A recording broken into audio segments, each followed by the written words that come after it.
ये व्याकरण के जो है भाग इकाई 6वीं में हमको व्याकरण के विशिष्ट अध्ययन को करना है। जो परिभाषा सूत्र है इसको देखना है और संधि समास कारक देखना होगा। संधि को संधि हल संधि विषय संधि किसके अनुसार, लोक सिद्धांत कौमुदी के अनुसार।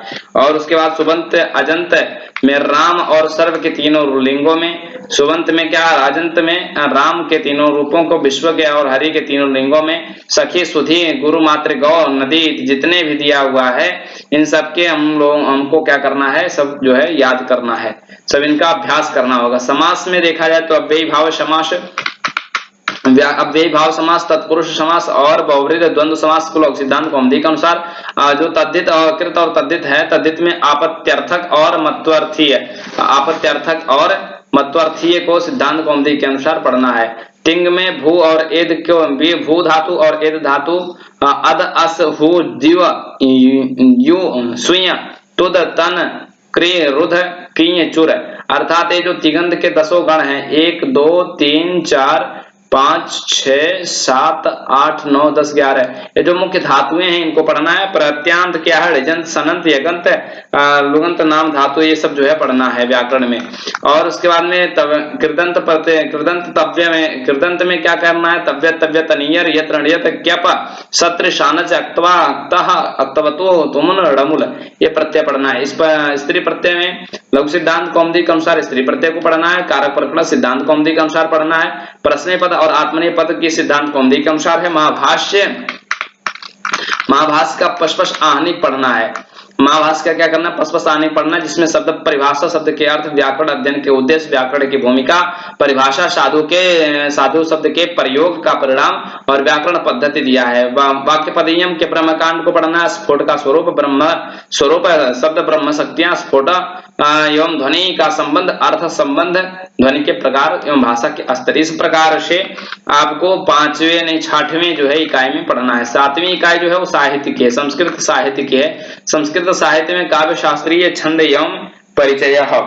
तो इस प्रकार से जो छंद एवं परिचय है, तो 6वीं 7वीं इकाई में, 7वीं इकाई में इनको पढ़ना है। भाष, अश्वघोष, कालिदास, शूद्रक, विशाखादत्त, भारवी, माघ, हर्ष, बाणभट्ट, दंडी, भवभूति, भट्ट नारायण, बिल्हड़, श्रीहर्ष, अंबिका दत्त व्यास, पंडित क्षमाराव, वी राघवन, श्री भास्कर, वर्डेकर, इनके जो है परिचय, इनके सामान्य परिचय पढ़ना है। और काव्य शास्त्र में रस संप्रदाय, अलंकार संप्रदाय, रीति संप्रदाय, ध्वनि संप्रदाय, वक्रोक्ति संप्रदाय और औचित्य संप्रदाय को पढ़ना है। काव्य शास्त्र में पाश्चात्य काव्य शास्त्र जो है अरस्तु और लांजाइनस और क्रोंचे के मत को पढ़ना है। पाश्चात्य काव्य शास्त्र में पढ़ना है।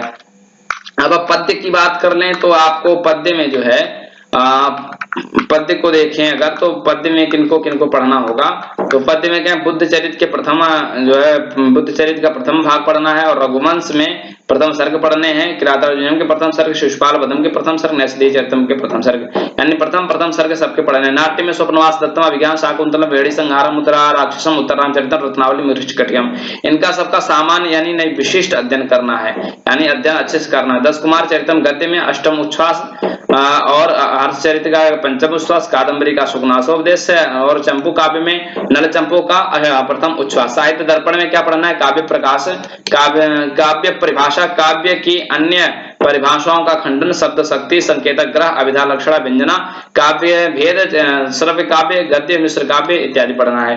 अब काव्य प्रकाश की बात करें तो काव्य प्रकाश में जो है, काव्य प्रकाश की बात करें तो देखते हैं इसमें थोड़ा आगे पीछे हो जा रहा है।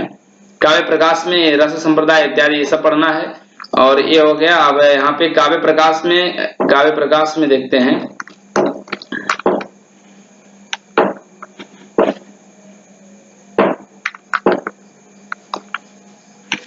ये हो गया इकाई, 8वीं इकाई हो गया। तो ये 8वीं इकाई हो गया। उसके बाद में 8वीं इकाई काव्य प्रकाश की हो गई। उसके बाद काव्य प्रकाश से क्या पढ़ना है, काव्य लक्षण, काव्य प्रयोजन, काव्य हेतु, काव्य भेद, शब्द शक्ति, अभिनेतावाद और अन्विताभिधानवाद, रस स्वरूप, रस सूत्र विमर्श, रस दोष, काव्य गुण, व्यंजनावृत्ति की स्थापना और पंचम उल्लास का अलंकार पढ़ना है, वक्रोक्ति, अनुप्रास इत्यादि को जो है अच्छे से पढ़ना है। विरोधाभास, शंकर, संसृष्टि, अलंकार को पढ़ना है। ध्वन्यालोक के प्रथम उद्योग को पढ़ना है, ध्वन्यालोक के, वक्रोक्ति काव्य के प्रथम उन्मेष को पढ़ना है, भरतनाट्यम के द्वितीय और 6वें अध्याय को पढ़ना है, दस रूपक के प्रथम और तृतीय प्रकाश को पढ़ना है। तो इस प्रकार से प्रथम उल्लास के तृतीय प्रकाश को पढ़ना है। छंद में आर्य छंद, अनुष्टुप छंद, इंद्र वज्रा, उपेंद्र वज्रा, वसंत तिलका, उपजाति, वंशस्थ, दुर्बलिता, सालनी छंदों को, इन छंदों को जो है पढ़ना है। शिखरड़ी, मंदाक्रांता, हरड़ी, सादुर्ल, विक्रीडित, स्त्रकधरा। और इकाई 10वीं इकाई में पुराण इतिहास, धर्मशास्त्र और अभिलेख शास्त्र में रामायण, महाभारत और पुराण प्रमुख जो स्मृति का सामान्य अध्ययन है, ब्राह्मी लिपि, अभिलेखों का सामान्य परिचय, इस प्रकार से जो है आपको अध्ययन करना है। यानी सभी विषयों का सामान्य अध्ययन आपको करना ही करना है। और इकाई 10वीं में देखें तो अर्थशास्त्र के प्रथम विनायकाधिकार और मनुस्मृति के प्रथम, द्वितीय और 7वां अध्याय, याज्ञवल्क्य के स्मृति के व्यवहाराध्याय, इस प्रकार से जो है आपको 10 इकाई है। 10 इकाई नेट इत्यादि में भी होती है, लेकिन ये 10 इकाई बिल्कुल नेट के ही बेस पे है, बल्कि कह सके तो नेट से भी ज्यादा इसमें पाठ्यक्रम में लगे हुए हैं। तो आपको यानी हायर एजुकेशन में आप तैयारी कर रहे हैं तो आपको अच्छे से जो है इसको तैयारी करना होगा। तो ये वीडियो बहुत ही अच्छा है। यहाँ तक आप बस आज के लिए इतना ही। सभी को सादर प्रणाम।